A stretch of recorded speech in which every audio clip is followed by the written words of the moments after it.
Hi friends, இன்றைக்கி நம்ம ரொம்பவும் சத்துள்ள அதே நேரத்தில் டேஸ்டியான ஒரு ரெசிபி தான் பண்ண போகிறோம். அதுக்கு நம்ம கேரட்டு, பீன்ஸு, உருளைக்கிழங்கு, பட்டாணி இதை வேக வச்சு எடுத்து வச்சுக்கணும். ஹாய் ஃப்ரெண்ட்ஸ், இன்றைக்கி நம்ம ஸ்டஃப்டு சப்பாத்தி தான் செய்ய போகிறோம். அதுக்கு நம்ம ஒரு கடாய் எடுத்துகிட்டு கடாய் சூடானதும் அதில் எண்ணெய் ஊற்றிட்டு எண்ணெய் சூடானதும் எண்ணெய் பத்தலை இன்னும் கொஞ்சம் சேர்த்துக்கிறேன். எண்ணெய் சூடானதும் அதில் கடுகு போட்டுக்கணும். கடுகு பொரிஞ்சதும் சோம்பு போட்டுக்கணும்.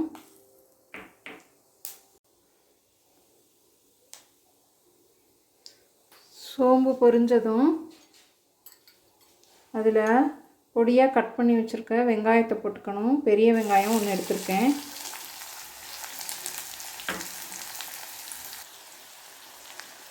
வெங்காயம் ஓரளவு வதங்கிஇருக்குங்க.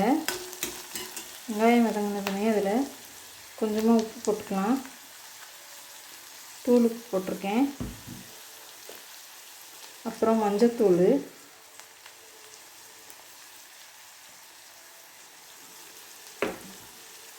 போட்டு நல்லா வதக்கி விட்டுறணும்.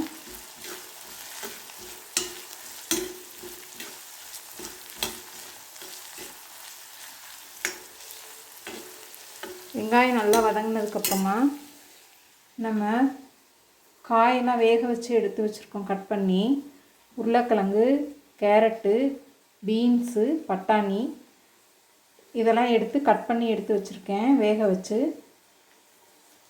வெங்காயம் வதங்கினதுமே இதை அதில் சேர்க்கணும்.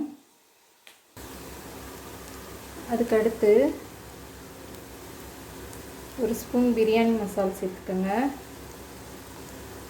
கொஞ்சமாக வரமிளகாத்தூள் சேர்த்துக்கோங்க. சேர்த்து இதை நல்லா மிக்ஸ் பண்ணி விடுங்க.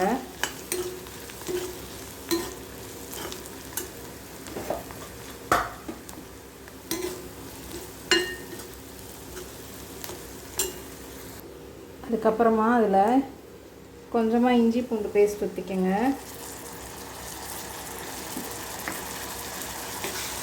ஊற்றி நல்லா வதக்கி விட்டுங்க. இந்த பச்சை வாசனை போகிற அளவுக்கு வதக்கணும்.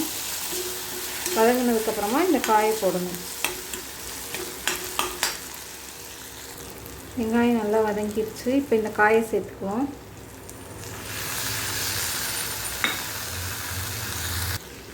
அவ்வளோதான் ஃப்ரெண்ட்ஸ், நமக்கு சப்பாத்தியில் வைக்கிறதுக்கான ஸ்டஃபிங் ரெடி பண்ணியாச்சு.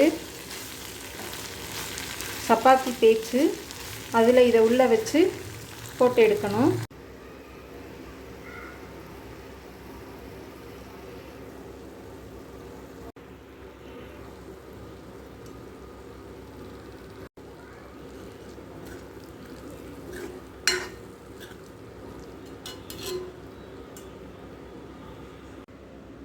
இதை ஒரு பிளேட்டுக்கு மாற்றி இதை ஆற விட்டு எடுத்துருங்க. அதுக்கப்புறம் தான் ஸ்டஃப் பண்ண முடியும். அதுக்கப்புறம் நம்ம நார்மலாக சப்பாத்தி தேய்க்கிற மாதிரி சப்பாத்தி தேய்ச்சி எடுத்துக்கணும். அதில் நம்ம ரெடி பண்ணி வச்சுருக்க மசாலா அதில் வச்சு ஸ்டஃப் பண்ணணும். பாருங்கள், வீடியோவில் காட்டுறபடி செய்யுங்க.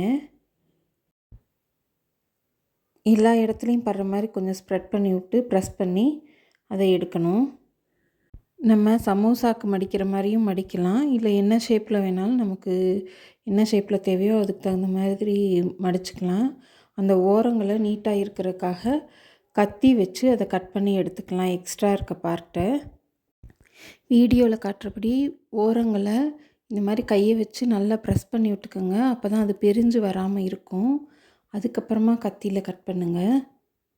சப்பாத்தி மாவு கொஞ்சம் அதிகமாகவே சாஃப்டாக இருந்தது. அந்த மாதிரி இல்லாமல் கொஞ்சம் கரெக்டான பதத்தில் பிசைஞ்சு எடுத்துக்கோங்க. அப்போ தான் சரியாக வரும், பிஞ்சு போகாமல்.